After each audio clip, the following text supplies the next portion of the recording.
Guys, maayong hapon. Update ta karon guys na si kaibigan natin na Dwinding Linyo.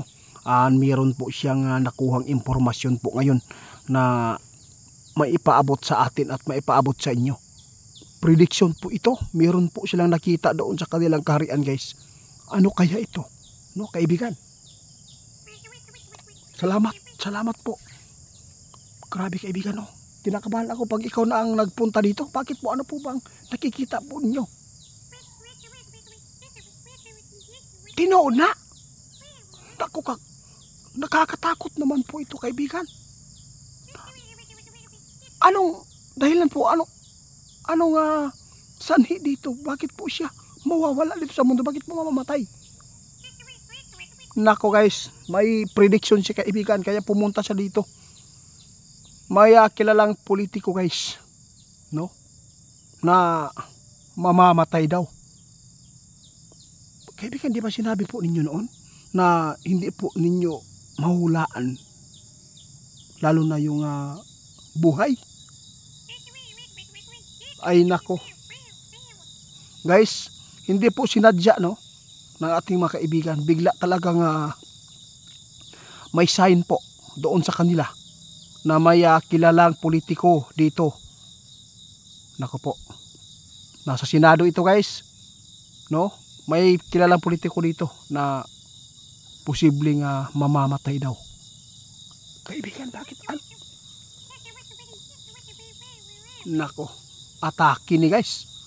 Siguro, isa na po siguro dito sa mga na-stress po dito guys sa nangyayari sa kanila dahil po unti-unti nang mabubuking po ang kanilang ginagawa.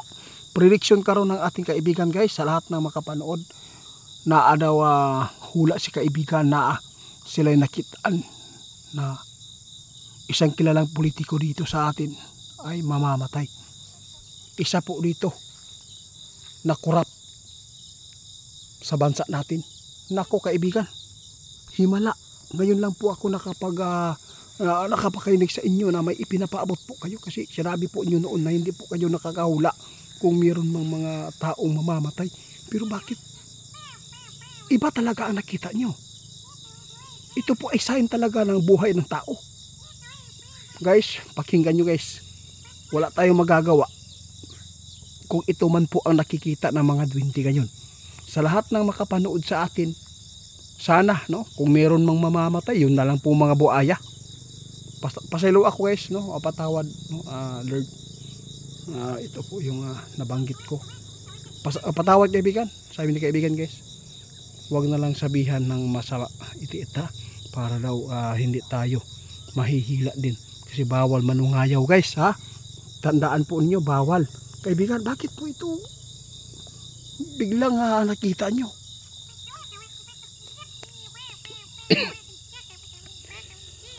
Grabe guys, hindi ko inaasahan si Linyo mismo ang nagpapaabot ngayon na mayroon pong politikong kilala, no, na mawawala at mamamatay. Prediction ng ating kaibigan. Pero alam po ba nyo kaibigan kung kailan ito? Sige, okay lang po yan. Hindi po nila guys, no, matagna, hindi po nila mahulaan kung kailan ito. Basta maghintay na lang po tayo kung ano man po ang resulta dito sa mga hinuhula ng mga kaibigan na po. Grabe naman ito kaibigan. Oo nga, kumusta nga? Gusto ko malaman sa inyo. Kasi may nagpaabot sa atin tungkol sa rally. Baka daw matuloy talaga yung 21, no? Holiday man daw na may tabo o 25 ba? Kasi mga estudyante hinikayat na. Ito na po ba ang sign ng people power? Kudita? Nako guys, siguro. Guys, hindi ligtas ngayon, no? Sabi ng ating kaibigan, no? Hindi ligtas ngayon ang mga senador na nadadawit dito. Grabe na po talaga ang taong bayan ngayon. Grabe na po ang kanilang galit. Naghintay lang po sila ng hudyat ngayon guys. Nakita ng ating kaibigan, no, na ito ay mabuo ang maraming sumama dito. Kaya mag-ingat po tayo. Huwag po kayong lulusob, ha. Kung sino man po yung makapanood sa atin kasi po pabayaan po ninyo muna yung mga taong nagtitimpi ngayon ng galit. Kasi pag doon na po sa area na yan, sigurado, no, mainit itong mangyayari. Kaibigan,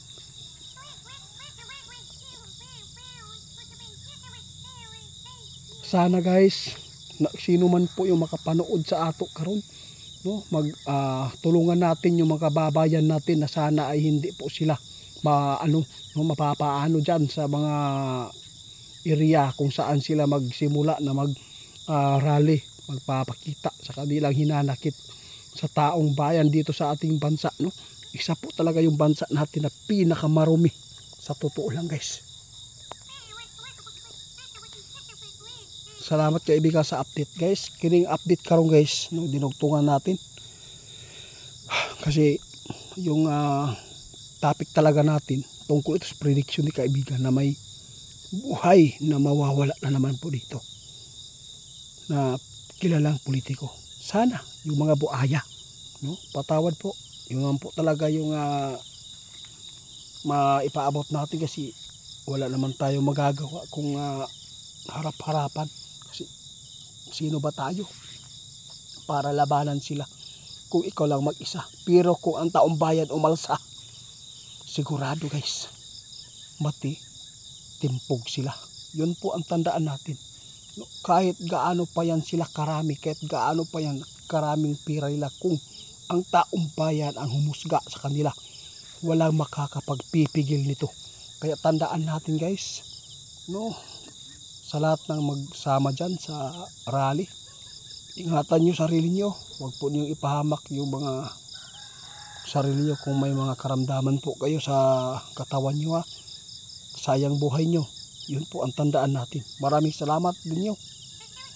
Sige po, silin nyo guys, aalis na, no. Ito lang po ang kanyang maipaabot ngayon, na may mamamatay dahil siguro sa stress po na unti-unti nang nalalaman ng taong bayan kung sino po sila.